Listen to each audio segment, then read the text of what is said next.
మా ప్రియతమ నేత సంక్షేమ సామ్రాట్ అయినటువంటి వైఎస్ జగన్మోహన్ రెడ్డి గారి బర్త్డే వేడుకలను చాలా ఘనంగా కూడా వైఎస్ఆర్ కాంగ్రెస్ పార్టీ శ్రేణులము అలాగే జిల్లా అధ్యక్షులు మేయర్ గారు అందరం కలిసి చాలా ఘనంగా కూడా జగనన్న పుట్టినరోజు వేడుకలు జరుపుకోవడం జరిగింది. ఎందుకంటే వైఎస్ఆర్ కాంగ్రెస్ పార్టీలో ఉండడం మీరు ఒక వరంగా కూడా భావిస్తూ ఉన్నాం. ఎందుకంటే ప్రపంచంలోనే ఏ నాయకుడు చేయనంతగా కూడా జగనన్న ముఖ్యమంత్రిగా ఉన్నటువంటి 5 ఏళ్ళు విద్యా వ్యవస్థలోను వైద్య వ్యవస్థలోను విప్లవాత్మకమైన మార్పులు తీసుకొని వచ్చి ప్రతి ఒక్క పేదవానికి కూడా సంక్షేమం అందించి సంక్షేమ సామ్రాట్గా కూడా జగనన్న నిలిచారు.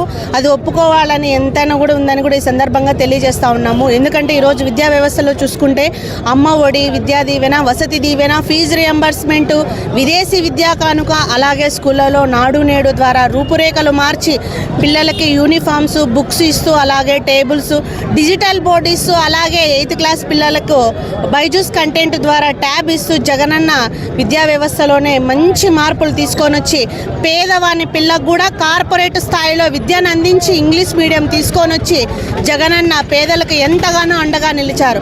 వైద్య వ్యవస్థలోనే చూసుకుంటే ఆరోగ్యశ్రీలో దాదాపు 2000కు పైగా కూడా రోగాలను చేర్చి ప్రతి ఒక్కరికి కూడా ప్రైవేట్ హాస్పిటల్లో ఏ విధంగా అయితే ట్రీట్మెంట్ ఉంటుందో ప్రభుత్వ హాస్పిటల్లో అదే విధంగా ట్రీట్మెంట్ ఉండేలాగా జగనన్న పరిపాలన చేసి ఒక సంక్షేమ సామ్రాట్గా కూడా జగనన్న పేరు పొందారు. మరీ ముఖ్యంగా కూడా ఆకాశంలో సగము అన్నింటా సగం ఉన్నటువంటి మహిళలు రాజకీయంగా ఎదగడానికి ఎంతగానో ప్రోత్సాహం ఇచ్చారు జగనన్న. మన ఆంధ్ర రాష్ట్రంలో చూసుకుంటే 2019 నుంచి 24 వరకు కూడా క్యాబినెట్లోనూ మహిళలు ఉన్నారు. ఎమ్మెల్యేలుగా, ఎంపీలుగా, జడ్పీ చైర్మన్లుగా, మేయర్లుగా మహిళలకు అధిక ప్రాధాన్యత ఇస్తూ సంక్షేమ పథకాలు సగానికి పైగా కూడా మహిళలకు లబ్ధి చేకూరేలాగా జగనన్న నేరుగా కూడా వాళ్ళ అకౌంట్లలోకి డబ్బులు జమ చేస్తూ మహిళల్ని ఆర్థిక వేత్తలుగా చేస్తూ జగనన్న పరిపాలన చేశారు. అదేవిధంగా మహిళలకు దృఢమైనటువంటి రక్షణ వలయంగా కూడా నిలిచారు.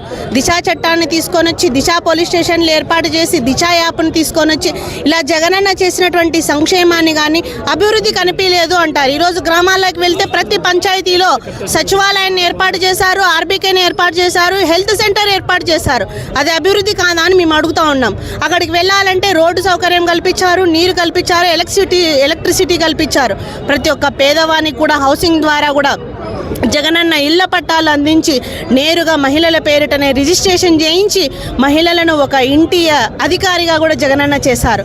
ఈరోజు నిరుద్యోగులకు 140,000 మంది నిరుద్యోగులకు సచివాలయాల్లో ఉద్యోగాలు కల్పించి నేరుగా కూడా ప్రజలతో అనుసంధానం ఉండేలాగా జగనన్న సచివాలయ వ్యవస్థను తీసుకొచ్చి గాంధీజీ కలలు కన్నటువంటి గ్రామ స్వరాజ్యాన్ని నెరవేర్చి జగనన్న ఒక సంక్షేమ సామ్రాట్గా, అభివృద్ధి సామ్రాట్గా కూడా జగనన్న పేరు పొందారు.